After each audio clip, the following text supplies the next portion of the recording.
కొట్లాడి తెచ్చుకున్నటువంటి మన తెలంగాణ రాష్ట్రంలో ఓ రెండు మండలాలు అభివృద్ధికి ఎంతో దూరంలో దిక్కు తోచనటువంటి పరిస్థితులలో ఒక రెండు మండలాలు ప్రధానంగా మనకు కనబడతా ఉన్నాయి. ఏజెన్సీ ప్రాంతం అభివృద్ధి అంటేనే ఏజెన్సీ ప్రాంతాలు దూరంగా ఉంటాయి. ఇక సపరేట్గా మనం ఉన్నామంటే పట్టించుకునేటటువంటి నాదుడే ఉండడు. సేమ్ పరిస్థితి అక్కడ అదే ఉన్నది. ఓవైపు ప్రజాప్రతినిధులు, ఓవైపు అధికారులు, ఎవరికైనా సరే ఆ రెండు మండలాలంటే నిర్లక్ష్యమే. మరి ఎందుకు నిర్లక్ష్యం వహిస్తా ఉన్నాం?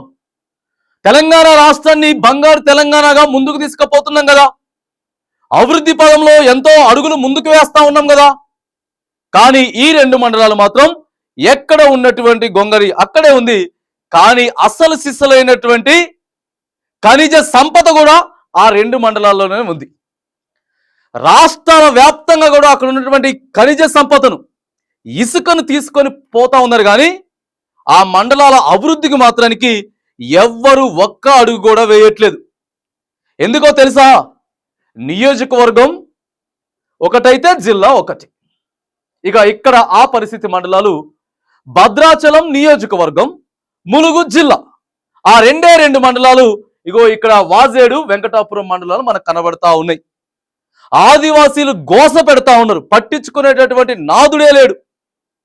మేము ఓట్లేసేటప్పుడు ఎన్నికల చూపుడు మాత్రానికి ఇగో భద్రాచలం నియోజకవర్గం నుంచి ఎమ్మెల్యే ఎవరైతే పోటీ చేస్తా ఉన్నారో వాళ్ళు వచ్చి మా ఇంటింటికి గడప గడపకొచ్చి ఇక నన్ను గెలిపించండి అని చెప్తారు.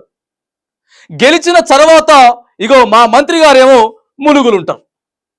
ఎమ్మెల్యే గారి దగ్గరికి వెళ్తేనేమో మంత్రి గారి దగ్గర అంటారు, మంత్రి గారి దగ్గరికి వెళ్తే ఎమ్మెల్యే గారి దగ్గరికి అంటారు.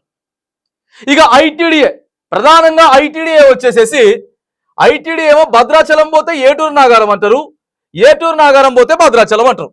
ఇక్కడ ఏటూరు నాగారం ఉంటుంది పక్క పొంటే, ఇక్కడ భద్రాచలం ఉంటాయి. ఈ రెండు కూడా ఐటీడీఏలు. ఈడాధికారి దగ్గరికి పోతే ఆడంటారు, ఆడధికారి దగ్గరికి పోతే ఇగో ఈడంటారు.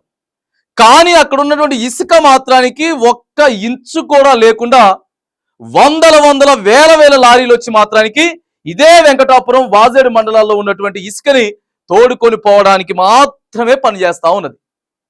రైట్, గత ప్రభుత్వం చేసినటువంటి తప్పే మళ్ళీ చెప్తా ఉన్నాం.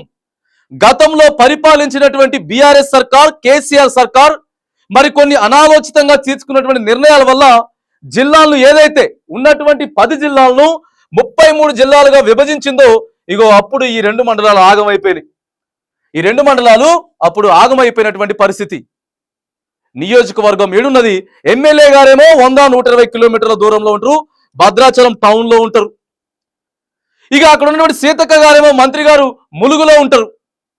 మరి అక్క దగ్గరికి వెళ్తేనేమో ఇగో మీ ఎమ్మెల్యే గారు ఉన్నారు కదా, ఎమ్మెల్యే గారి దగ్గరికి వెళ్తే ఇగో అక్క పక్కనే ఉన్నది కదా మంత్రి గారు. మరి ఎవరు పట్టించుకోవాలండి? ఎవరు నిధులు తీసుకురావాలండి? రోడ్లు అయితే అధ్వానం. మొన్న వచ్చినటువంటి వర్షాలకు మాత్రానికి ఎక్కడ చెత్త అక్కడే, ఎక్కడి బురద అక్కడే పేరుకుపోయి పారిశుద్ధ్యం అంతా కూడా ఇగో అక్కడ ఉన్నటువంటి పరిస్థితి ఉన్నది. ఇక ప్రధానంగా ఈ రెండు మండలాల్లో పనిచేసేటటువంటి అధికారులు ఎవరైతే ఉన్నారో, ఇక ఈ రెండు మండలాల్లో పనిచేసేటటువంటి అధికారులు కూడా గ్రామ స్థాయి నుంచే, ఎవరెవరైతే గ్రామ స్థాయిలో ఉన్నటువంటి అధికారులు ఇగో ఈ మండల స్థాయికి వరకు వచ్చేటప్పటికి కూడా ఇక్కడ కూడా ఎవరు పట్టించుకున్నటువంటి పరిస్థితి ఉన్నది. ఎందుకనంటే ఇక వాళ్ళందరికీ కూడా తెలుసు ఈ రెండు మండలాలు ఒంటరిగా వదిలేసినాయి. ఈ రెండు మండలాలని పెద్దగా అక్కడ సీతక్క గారు పట్టించుకోరు, మంత్రి గారు, ఇగో ఈడ భద్రాచలం ఎమ్మెల్యే తెల్లం వెంకట్రావు గారు కూడా పట్టించుకోరు. ఎటుగానటువంటి పరిస్థితిలో ఉంది. కాబట్టి ఇగో మనం కూడా చూసి చూడనట్టు వచ్చినట్టు పోవాలి. అగో అట్లా పరిస్థితి ఉన్నది. ఈ రెండు మండలాలలో కనీసం ఆడున్నటువంటి మరి ఆ మూగజీవాలు ఏవైతే ఉన్నాయో, మూగజీవాలకు సంబంధించినటువంటి వెటర్నరీ డాక్టర్ గారు ఉండరు. అరే ఇంటికో 2-3 మంచాన పడ్డరు. మరి వాళ్ళ పరిస్థితి ఎట్లా? సిబ్బంది వస్తుందా లేదా, వైద్య సిబ్బంది అని చెప్పి కంప్లైంట్ చేయాలంటే ఎవరికి కంప్లైంట్ చేయాలి? ఒకవేళ కంప్లైంట్ చేసినా కూడా ఎవరు పట్టించుకున్నటువంటి పరిస్థితి ఉన్నది. అక్కడ ప్రజలే చెప్తా ఉన్నారండి, రెండు మండలాలకు సంబంధించినటువంటి ప్రజలే అక్కడ చెప్తా ఉన్నారు. ఈ ప్రధానంగా ఈ రెండు మండలాలకు వచ్చేసేసి ప్రధానంగా ఈ రెండు మండలాల్లో దాదాపుగా మీకు చెప్తా ఉన్నా ఖచ్చితమైన ఫిగర్ తోటి ఈ రెండు మండలాల ఓట్లయితే కావాలి. కానీ మరి ఆ రెండు మండలాల్ని ఎట్లా, ఇగో చూడండి మీరు ఒకసారి చూసుకున్నట్టయితే వాజేడు మండలంలో వచ్చేసేసి దాదాపుగా 17 గ్రామ పంచాయతీలు ఉన్నాయి. 63 గ్రామాలు ఉన్నాయి. దాదాపుగా మరి 24,000 మంది చిల్లర, 24,800 మంది జనాభా ఉన్నారు. ఇక వెంకటాపురంకి వచ్చేసరికి మనకి ప్రధానంగా వెంకటాపురానికి వచ్చేసేసి గ్రామ పంచాయతీలు 18 ఉన్నాయి. ఆడికెళ్ళి 72 గ్రామాలు ఉన్నాయి.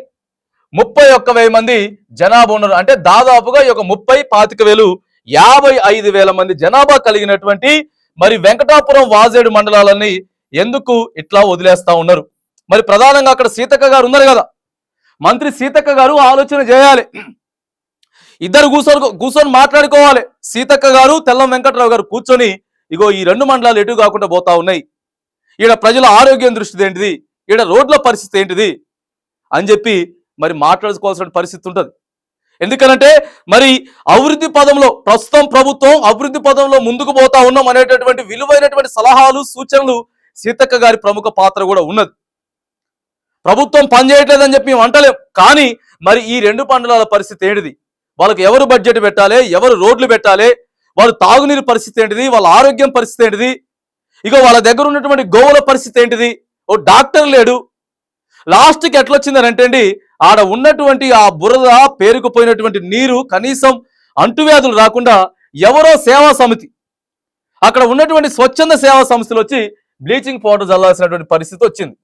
అంటే మరి ఇక ప్రభుత్వం ఏమైపోయిందండి, స్వచ్ఛంద సంస్థలు వచ్చి ఆడ బ్లీచింగ్ పౌడర్లు జల్లుతూ ఉంటే అధికారులు, ప్రజాప్రతినిధులు పట్టనట్టుంటా ఉన్నారు. అంటే అధికారులకు భయం లేదు, అక్కడ పనిచేసేటువంటి అధికారులకు భయం లేదు. ఇగో ఈ 2 మండలాలు ఎటు కాకుండా పోతా ఉన్నాయని వాళ్ళకి తెలుసు. మరి ఏం పాపం చేసిరండి ఆ 2 మండలాల ప్రజలు, ఏం పాపం చేశారు? నియోజకవర్గం ఎమ్మెల్యే గారేమో అక్కడ ఉంటారు, ఓట్లు నియోజకవర్గ ఎమ్మెల్యే గారికి వేస్తాం. ఇగో జిల్లా వచ్చేసేమో ములుగు జిల్లాలో అయిపోయింది. మా అధికారులు ఎవరు, మేము యాడికి పోవాలి, ఏ జిల్లాకి అడిగి పోవాలి? భద్రాద్రి కొత్తగూడెం జిల్లాకు పోతేనేమో ములుగు అంటారు, ములుగు పోతే ఇక ఇది అంటారు. కానీ కేవలం రాసులు టన్నులు ఇసుక మాత్రానికి ఓ లెక్క లేకుండా, ఓ పత్రం లేకుండా ఎట్లా పడితే అట్లా తోడుకొని పోవడానికి మాత్రానికి ఈ 2 మండలాలు కావాలి. ఈ 2 మండలాలు ఎట్లా పడితే అట్లా ఇసుక తోడుకోపోవడానికి మాత్రానికి ఇగో ఈ 2 మండలాలు కావాల్సినటువంటి పరిస్థితి ఉన్నది. మీకు ఒకసారి చూపిస్తా చూడండి. ఇగో ఇది ఇసుక పంచాయతీ, ఇగో రాసులు ఉంటుంది ఇసుక. ఈ ఇసుక అక్కడ వాజేడు వెంకటాపురం మండలాలదే. చూడండి ఎన్ని రాసులు ఉన్నాయో. ప్రజలు ఎదురు తిరుగుతా ఉన్నారు. ఇక అక్కడ ప్రజలు ఆగ్రహానికి గురైతా ఉన్నారు, చైతన్యవంతులు అవుతా ఉన్నారు. మేము చెప్తా ఉన్నాం, అన్ని రాజకీయ పార్టీలు కూడా, ఒక కాంగ్రెస్ పార్టీయో కాదండి, ఎందుకనంటే ఒక ప్రతిపక్ష పార్టీయో కాదు, అక్కడ ఉన్నటువంటి అన్ని పార్టీలు కూడా ప్రధానంగా ముందుకొచ్చి మీ 2 మండలాల కోసం మీరు కొట్లాడాలా. మీ 2 మండలాల కోసం ఎప్పుడైతే మీరు పార్టీలకు అతీతంగా వచ్చి కొట్లాడతారో ఇగో అప్పుడే అక్కడ ఉన్నటువంటి మంత్రి గారు కానీ లేకపోతే ఉన్నటువంటి ఎమ్మెల్యే గారు కానీ వచ్చి పట్టించుకునేటటువంటి పరిస్థితి ఉంటుంది. లేకపోతే ఎవరు పట్టించుకోరు. మనకెందుకులే అనుకుంటే ఇగో అన్ని మండలాలు ముందుకు పోతా ఉన్నాయి అభివృద్ధి పదంలో. కేవలం ఈ 2 మండలాలు మాత్రానికి అక్కడే ఆగిపోతా ఉన్నాయి. ఉన్నటువంటి 55,000 మంది ఓటర్లని ఇగో ప్రతి ఒక్కరిని ప్రధానంగా అక్కడ ఉన్నటువంటి 2 మండలాల్లో యువకులను మేము అడుగుతా ఉన్నాం. ఇగో ప్రశ్నించండి, మీకు మీరే అభివృద్ధి, మీ అభివృద్ధికి మీరే బాటలు వేసుకోండి. ఎప్పుడైతే ప్రశ్నిస్తారో ఇగో అట్లే ప్రశ్నిస్తా ఉన్నారు. చూడండి ఒకసారి ఆ ఇసుక తీసుకొని పోతా ఉంటే ఇగో అక్కడ పరిస్థితి ఉందని చెప్పి ఒక యువకుడు 15-20 నెలల నుంచి వెంకటాపురం మండలం నుంచి చల్ల వరకు ఒక 35 కిలోమీటర్ల రోడ్డు చాలా దరిద్రమైన పరిస్థితి, అధ్వానమైన పరిస్థితిలో ఉంది. ఈ రోడ్డు సమస్యని ఎవరు అధికారులు పట్టించుకోకపోవడం వల్ల ఈ రోజు మీరు రోడ్డు మీదకి వచ్చి ధర్నా చేయాల్సిన పరిస్థితి వచ్చింది. అధికారులే కనుక పట్టించుకున్న మంత్రులు, ఎమ్మెల్యేలు ఎంతో మంది, ఎమ్మెల్యే గారు రీసెంట్ గా కూడా వచ్చేయండి ఇదే రోడ్డు మీద ఎమ్మెల్యే గారు చూసుకుంటలేడు. ఎమ్మెల్యే గారు మరి ఎందుకు రెస్పాండ్ అవ్వలేదో, వాళ్ళ ఆర్ఎంబీ డిపార్ట్మెంట్ తో ఎందుకు మాట్లాడట్లేదో, అసలు ఈ సమస్యకి ఎందుకు పరిష్కారం తీసుకురావట్లేదు అర్థం కావట్లేదండి. ఒక పేషెంట్ కనుక ఇదే రోడ్డు మీద ఎమర్జెన్సీ పేషెంట్ వైద్యవంతంగా చనిపోతే ఆ బాధ్యత ఎవరిది? అధికారుల? ఇంకా అధికారులు ఎందుకు? ఆ గవర్నమెంట్ ఎందుకు ఒక పేషెంట్ ని కాపాడలేకపోతే రోడ్డు మీద ఏదో జరిగిన తర్వాత? దయచేసి ఈ రోజు ఈ పరిష్కారం చూపించినా కూడా దీనికి పర్మనెంట్ సొల్యూషన్ రోడ్డు కంప్లీట్ అవ్వకపోతే మళ్ళీ ఒకసారి రోడ్డు మీద కూర్చోవాల్సి రైట్. ఇక రోడ్డు మీదకి వచ్చి అక్కడ ధర్నా చేస్తా ఉన్నారు. ఆ రోడ్డు చక్కగా లేదండి, ఇక పోవాలి రావాలంటే అధ్వానంగా తయారైపోయినాయి రోడ్లు అని చెప్పి ఆడ గ్రామ యువకులే రోడ్ల మీదకి వచ్చి చెప్తా ఉన్నారు. లేకపోతే మన మీద ఇక్కడ నిల్చొని కావాలని చెప్పేసి ప్రభుత్వం మీద బురద జల్లడానికో లేకపోతే ఇవన్నీ కాదు. అక్కడ ఉన్నటువంటి పరిస్థితులను మనం చూపించేటటువంటి ప్రయత్నం చేస్తాం. ఖచ్చితంగా మీరు మంచి చేస్తే ఇక మంచి చేస్తామని చెప్తాం. అంతేగాని మళ్ళీ ఇంకా ఇక తరచు కూడా మీ రోడ్ల మీదకి వచ్చి బైఠాయించాలని చెప్తున్నారు. మొత్తం లారీలే ఉంటాయండి, ఏం కనపడవు అక్కడ తెలుసా. ఆర్టీసీ డ్రైవర్లు కూడా మనం చెప్పారు కదా, ఈ రోడ్ల మీద పోవాలంటే మాకు నరకం కనపడుతుందని చెప్పిర్రు. ఇగో చూడండి ఇంకొక ధర్నాలు, ఇక తరచు ధర్నాలు. మేము 2 నెలల నుంచి బాధపడుతున్నాం. అంతకుముందు రోడ్డు ఉంది, ఓకే, ఆ రోడ్డు మీద మేము నార్మల్ గా తిరిగే వాళ్ళం. ఇప్పుడు ఈ రోడ్డు ఉన్న రోడ్డు తవ్వారు, ఒక్క గోయిని పూడ్చలేక మొత్తం కిలోమీటర్ రోడ్డు తవ్వితే ఎవరిదన్న బాధ్యత? ఆ రోడ్డు వల్ల ఇప్పుడు ఎంత మంది పీపుల్స్, మా వీధి ఒక్కలే ఇంటి నుండే చూడండి, ఒకసారి కెమెరా చూపిస్తాను నేను తీసుకెళ్లి, ఇంటి నుండే దుబ్బే. ఈ రోడ్డు వేస్తే అన్ని బాధలు ఉండవు కదా, కనీసం వాటరింగ్ చేసినా మాకు కనీసం వాటర్ కూడా పోయారట, ఆ రోడ్డు మీద వాటర్ కూడా పోయారు. ఆ దుమ్మంతా ఏడుండాలండి, దెబ్బకి దెబ్బ కొట్టుకొని పోతా ఉంటే పెద్ద పెద్ద గుంటలు లారీలు వస్తా ఉంటే పోతా ఉంటే ఆ దుమ్ము మొత్తం కూడా పోయి తినేటటువంటి తిండి మీద, ఇగో మన ఇండ్ల మీద పడతా అంటే కనీసం వాటర్ కూడా కొట్టే పరిస్థితి లేదు. కానీ వేలకి లక్షల లక్షల రూపాయలు మాత్రానికి ఆడికెళ్ళి తీసుకొని వచ్చి హైదరాబాద్ కి, సూర్యాపేటకి, వరంగల్ కి, ఆ ఏపీలో ఉన్నటువంటిగా విజయవాడ, వైజాగ్, అమరావతి, ఈడ మాత్రానికి ఎట్లా పడితే అట్లా. మరి టీఎస్ఎండిసి అధికారులు ఏం చేస్తా ఉన్నారు సార్ మీరంతా? ఇగో ఎట్లా పడితే అట్లా తవ్వుకొని పోతా ఉన్నారు, లెక్క లేదు, పత్రం లేదు, ఏమి లేదు. మొత్తం ఆడికెళ్ళి బండ్లు పోతా ఉంటే దుమ్ము దిగులొచ్చిన పాండన, మా ఇంటికి పాండన కెమెరా పట్టుకొని నేను చూపిస్తా అని చెప్తున్నాడు. ఉండవు కదా, నేను రోడ్డు ఎక్కాల్సిన పని మాకు రాదు కదా, మేమే నడుపుకుంటాను, సొంత మోటార్లు వేసి నడుపుకోవాల్సిన పని. మేము ఇంటి పన్ను కడుతున్నాం, ఆ పన్ను కడుతున్నాం, ఈ పన్ను కడుతున్నాం, అన్ని పనులు కట్టి మా ఇంట్లో మోటార్లు వేసుకొని సొంత కరెంటు బిల్లు కట్టుకొని మేము రోడ్లు నడుపుకోవాలా? అధికారులు ఉన్నది ఎందుకు? రోడ్డు ఆర్ఎన్బి వేస్తున్నది ఎందుకు? అసలు గవర్నమెంట్ ఇచ్చిందే రోడ్లు ఏమని కదా వాళ్ళకి జాబులు. ఆ ఉన్న రోడ్లను పగలగొట్టి మిగతా రోడ్లను పూడ్చకుండా అక్కడ ఇసుక ర్యాంపులు, ఆ ర్యాంపులు చూస్తే రోజుకి 500 లారీలు వస్తాయి. ఆ రోజుగా ఆ లారీలు లిమిట్ పెట్టట్లే, 500 లారీలు పైగానేనట. ఇంకేముంది, ఉన్న రోడ్లు పగలడం తప్పించి మా పరిష్కారం జరగట్లేదు కదా. ఆ రోడ్లను వేస్తారా లేకపోతే వాటరింగ్ చేస్తారా? అధికారం రావాలి. పంచాయతీ వ్యవస్థకి ఫోన్ చేస్తే వాళ్ళకి సంబంధం లేదు, ములుగు నుంచి ఆర్ఎన్బి వ్యవస్థ రావాలి. ఇక చూసిరా, పంచాయతీ అంటే ఆర్ఎన్బి, ఆర్ఎన్బి అంటే పంచాయతీ, ఇక్కడ ఐటీడీ అంటే అక్కడ, అక్కడంటే ఇక్కడ, మంత్రి గారంటే ఎమ్మెల్యే, ఎమ్మెల్యే గారంటే మంత్రి. ఇసుక మాత్రం పోద్ది, ఇసుక మాత్రం 500 లారీలనే బైక్నే పోయింది. యువకులంతా కూడా ఇక ముందుకు వస్తా ఉన్నారు, చదువుకున్నోళ్లే కదండి, ప్రశ్నించుకుంటుంటారు. కాకపోతే ఒకరోజు ముందు అటు ఇటు అవుతుంది. ఆడ ప్రజలంతా కూడా, యువకులంతా కూడా ఒక్కసారి చైతన్యవంతం అయితే అప్పుడు అక్కడ ఉన్నటువంటి ప్రజాప్రతినిధులకి తెలుస్తుంది. ఎందుకనంటే ఓట్లు ఒక్కసారి వచ్చిపోయేటి కావు కదా, ఆల్రెడీ సంవత్సరం అయిపోతుంది. మళ్ళీ ఎన్నికలు వచ్చినప్పుడు ప్రజలే సమాధానాలు చెప్తారు. ఇంత దారుణమైనటువంటి పరిస్థితులు ఉంటే ఎట్లయితుందండి? ఎట్లా వీలైతుంది చెప్పండి? ఒకళ్ళు చెప్తే ఒకళ్ళట. వాళ్ళు పట్టించుకోవాలి, మా పంచాయతీకి ఏం సంబంధం లేదు, ములుగు నుంచి వస్తే అధికారులు. నేను మాట్లాడినన్నా 2 నెలల క్రితం ఎస్సీతో మాట్లాడినా, ఏఈతో మాట్లాడినా, డిఈతో మాట్లాడినా. డిఈకి ఫోన్ చేస్తే కాంట్రాక్టర్ మాట్లాడితే యాదగిరి అంట, యాదగిరి పోయి మునీర్ అంట, మునీర్ పోయి యాదగిరి అంట. ఇట్లా సర్కిల్ ఫామ్ అయితే తప్పించి ఆ సమస్యకి అయితే పరిష్కారం జరగట్లేదు. ఇప్పుడు ఆర్ఎన్బి వ్యవస్థ వచ్చి ఈ రూట్లు వేస్తుందా లేకపోతే తడిపిస్తుందా, ఏం చేస్తుందో వాళ్ళ వ్యవస్థ. వాళ్ళు వచ్చేదాకైతే మేము ఇక్కడ నుంచి కదలం. ఇగో ఇట్లా పరిస్థితి ఉన్నదండి అక్కడ, దారుణమైనటువంటి పరిస్థితులు మనకు అక్కడ కనపడతా ఉన్నాయి. మళ్ళీ మేము ఒకసారి అడుగుతా ఉన్నాం, మంత్రి సీతక్క గారిని రిక్వెస్ట్ గానే అడుగుతా ఉన్నాం. ఎందుకనంటే ఏజెన్సీ ప్రాంతంలో ఉన్నటువంటి సమస్యలు మీకు తెలుసు. ఇవాళ ప్రభుత్వంలో ఒక మంచి పొజిషన్లో మీరున్నారు, మంచి పొజిషన్లో మీరున్నారు. మానవతా దృక్పథంతో 2 మండలాన్ని పట్టించుకోవాల్సిన పరిస్థితి ఉంటుంది. ఇగో ఎంత చెప్పినా వినకపోతే మాత్రానికి గట్టిగా మనం చెప్పాల్సి ఉంటుంది. అక్కడ ప్రజలు కూడా ఒక్కసారి వాళ్ళంతా కూడా ఏకమైందంటే మాత్రానికి అప్పుడు మన రాజకీయ భవిష్యత్తు ఏంటనేది అనేది కూడా ప్రశ్నార్థకంగా మారిపోద్ది. ఇగో ఇవన్నీ కాకముందే మనం ముందుగా ప్రయత్నాలు చేయాలి, అభివృద్ధి కోసం అడుగులు వేయాలి. ఇగో ఆర్ఎన్బి ఆఫీసర్లతో మాట్లాడాలి, ప్రణాళిక సిద్ధం చేసుకోవాలి. 1 by 1 కూడా అన్ని క్లియర్ చేయాలి. అన్ని మండలాలు ఏమో ముందుకు పోతా ఉంటే ఆ 2 మండలాలు వెనక్కి పోతా ఉన్నాయి. ఇగో ఆదివాసీ బిడ్డ మాట్లాడుతున్నా చూడండి. అక్కడ వెంకటాపురం, వాజేడు మండలాల పరిస్థితి ఈరోజు అగమ్య గోచరంగా ఉంది. అభివృద్ధిలో చూసినట్లయితే మరి ములుగు నుంచి కానీ, ఇటు భద్రాచలం కాన్స్టిట్యున్సీ నుంచి కానీ మరి ప్రజల యొక్క సమస్యల్ని పట్టించుకునేటటువంటి పరిస్థితి లేదు. మరి భద్రాచలం ఎమ్మెల్యే గారి దగ్గరికి వెళ్తే మరి మినిస్టర్ గారి దగ్గరికి వెళ్ళమంటారు, మినిస్టర్ గారి దగ్గరికి వెళ్తే భద్రాచలం కాన్స్టిట్యున్సీ ఎమ్మెల్యే గారి దగ్గరికి వెళ్ళమని చెప్పి మరి ప్రజల్ని అటువైపు ఇటువైపు తిప్పడం జరుగుతుంది. ఈరోజు రోడ్లు చూసినట్లయితే చాలా అధ్వానమైనటువంటి పరిస్థితిలో ఉన్నాయి. ఇక్కడ ఉన్నటువంటి ఇసుకని మొత్తం తరలించుకుపోతూ మరి రోడ్లను మాత్రం బాగు చేయడం లేదు. కనీసము డిఎంఎఫ్టి నిధులు కూడా ఇక్కడ కేటాయించడం లేదు. సీనరేజ్ కింద ఉన్నటువంటి నిధుల్ని కూడా మరి గతంలో కేటాయించడం జరిగింది. ఈ రోజు ఆ సీనరేజ్ నిధులు కూడా ఈ రోజు కేటాయించినటువంటి పరిస్థితి ఏర్పడ్డది. అది డిఎంఎఫ్టి కింద మార్చి జిల్లా మొత్తం, ములుగు జిల్లా మొత్తం ఇక్కడ వచ్చిన సీనరేజ్ మొత్తం పంచడం జరుగుతుంది.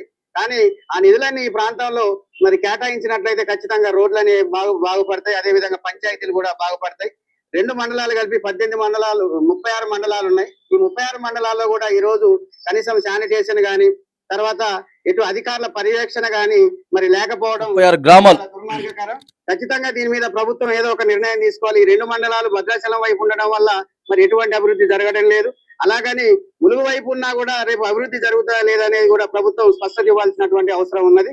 ఖచ్చితంగా ఈ 2 మండలాల మరి గురించి ప్రభుత్వం ఆలోచించి ఈ 2 మండలాల ప్రజలకు మరి న్యాయం జరిగేలాగా చూడాలి. అదే విధంగా ఐటీడీఏ ఉంది.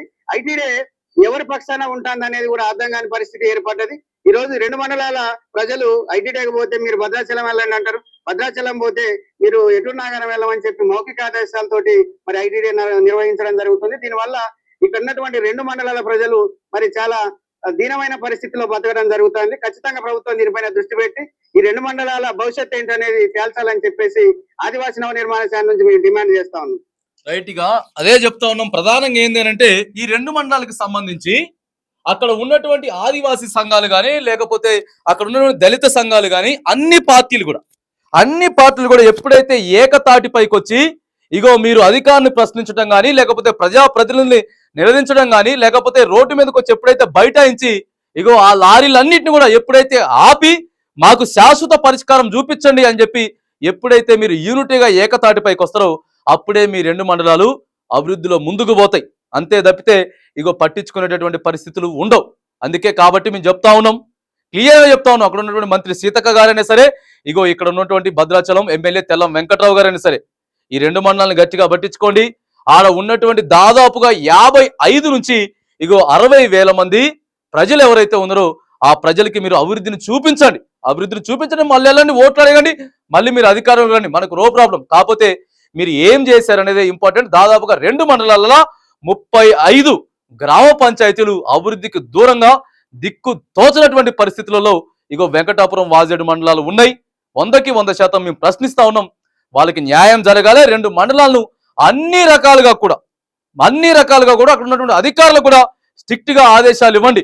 ఇగో మీరు పని చేయాలి, ప్రజల కోసం పని చేయాలని చెప్పి మీరంతా కూడా సీరియస్ గా అక్కడ ఉన్నటువంటి మంత్రులు, ప్రజాప్రతినిధులు, అధికారులు, ఎమ్మెల్యేలు అంతా కూడా ఈ 2 మండలాల అభివృద్ధికి పాటుపడాలని చెప్పి కూడా ఈ వేదికగా మనం డిమాండ్ చేస్తా ఉన్నాం.